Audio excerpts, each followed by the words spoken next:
I am here with Charlie Mitchell, the Business Development Manager at Lynn Benton Community College in Albany, Oregon. And I guess, the most important question, and we'll probably revisit it overall, how do we revitalize rural America? Yeah, well, that is a gazillion-dollar question, certainly. $4 trillion anyway. Yeah. I think strategies that I think are not going to work, let's kind of start there. Yeah. What doesn't work, and what probably is going to continue not to work, is the assumption that we can throw a lot of money and resources at it and we can recruit some large employer to land in rural towns. First, I think we need to get off of that notion as that's the sole salvation that's going to work. That's going to rural America is not. That's not going to be the savior. The other thing that and this is even more controversial, that's not going to be the savior, is the assumption that these largely resource-based economies historically are going to be able to somehow return to a resource-based economy. Like timber or farming. Exactly, mining whatever, fishing. Not to say that still won't be a stable part of their economy and an important part of their economy, but everybody wants to romanticize about the past, pick a date in the past when that particular resource-based economy was booming. We can't assume that we're going to go back to those boom days. Is that because of globalization? It's declining labor pools, it's globalization. I mean, there's just a myriad of reasons why those traditional resource-based economies just aren't as relevant today as they were, even 30 years ago, 20 years ago. You really can't have a healthy economy that's solely based on tourism. It's very limited because generally speaking, the wages tend to be lower in that industry, a lot of part-time jobs, and so again, you can't really base an economy on that industry alone. Jobs, but they're not sustainable. They're right. The likelihood that you're going to build a true tourism-based economy out of nothing, I wouldn't hedge my bets on that either. So I believe one of the strategies that does have some merit and is fairly universal is around entrepreneurship development, small business development, because every community really has the building blocks and the asset base to to support that culture and build it up. Right. There's always going to be people in any community, regardless of its size, that have that entrepreneurial spirit, have the right mindset, have the right risk-taking attitude, have the right, good ideas. They just need some help in many cases. They need some support. But you got to have a support system that really caters to that entrepreneurial mindset, I think. You still need a lot of money from either angel investors or state and federal grants in order to get to that next level. Right, and that's true. And you're right. If you really want to have a good trajectory on growth and a scalable growth for a business, you will need some infusion of some kind of outside resource. Kind of ideally, at least in my mind, is you want a large number of medium-sized companies that employ somewhere around 100, somewhere between 25 and 100 people. And, that's kind of the critical mass where a lot can get done using an efficient economic model. And you also want those small and medium-sized businesses to be in a variety of different industries so that you have a diversified economy, because inevitably there's going to be some economic storm that is going to impact some sector, some industry sector. Right. And if you have all your eggs in one industry sector basket, you're setting yourself up for failure.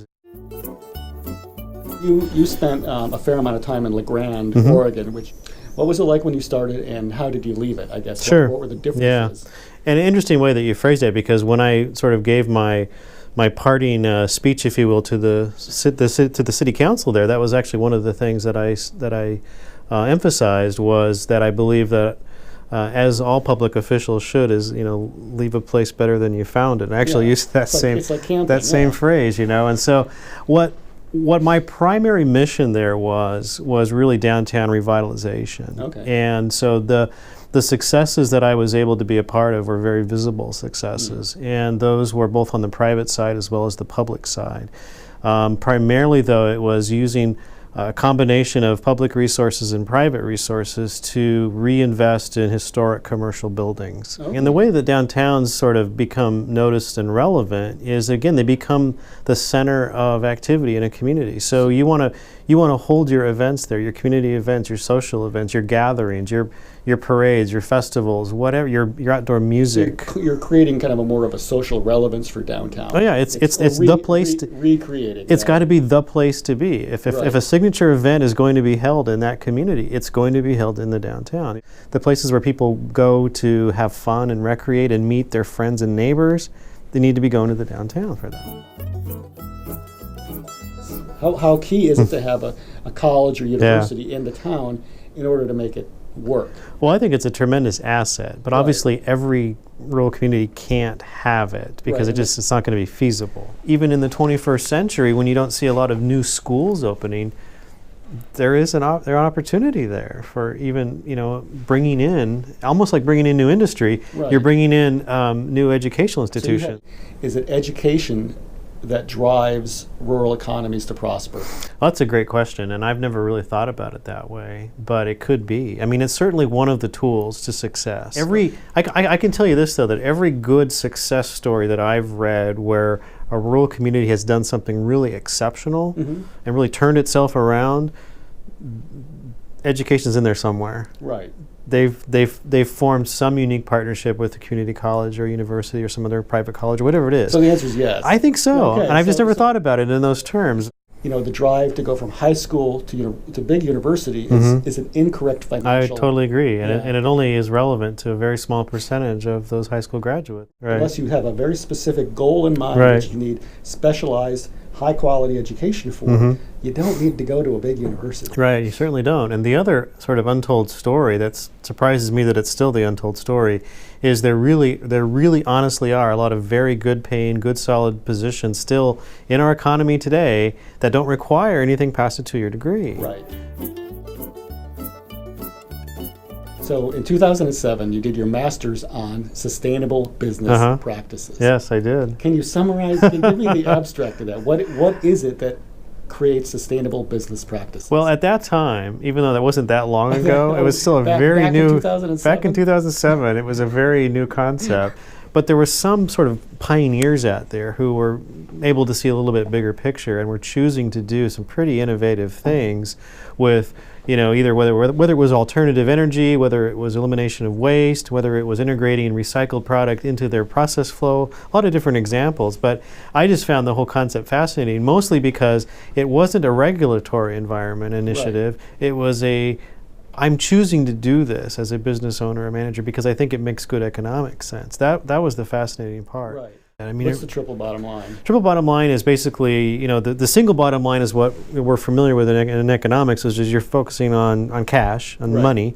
The other two bottom lines that are introduced are people and planet. So it's the social good and the environmental good, essentially, that's integrated. That's what defines sustainability is the creation of profit while maintaining social responsibility and environmental responsibility. Well said. Yes, exactly. So how does America jump on that bandwagon and go to Mars? No. Well, what's interesting is I think this is only 9 short years later, but it's become, as I suspected it probably would, we don't talk about it as much anymore because it's becoming more and more ingrained in normal business practices. But I think it's going to be a very market-driven process because if you look at the millennials as a generation, they're a very socially and environmentally aware generation. Right. They're going to place demands on the marketplace, both as a consumer and as an employee, that it needs to look a certain way. It's already happening, but it's going to get more and more pronounced, I think, as that generation really starts literally taking over the workforce.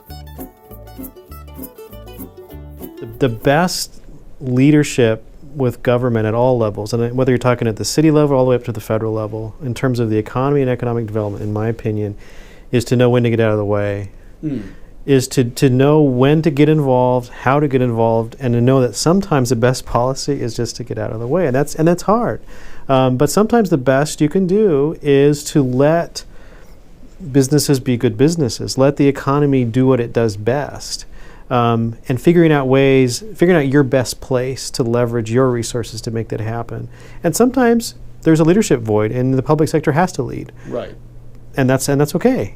But sometimes there isn't. Sometimes Right. there's good privacy. And actually, there's always good examples. When things get done the best in the country, it's usually because somebody in the private sector took a strong leadership role and made it happen. Right. And the government came alongside as they were needed, rather than the other way around. I want to thank Charlie Mitchell very much.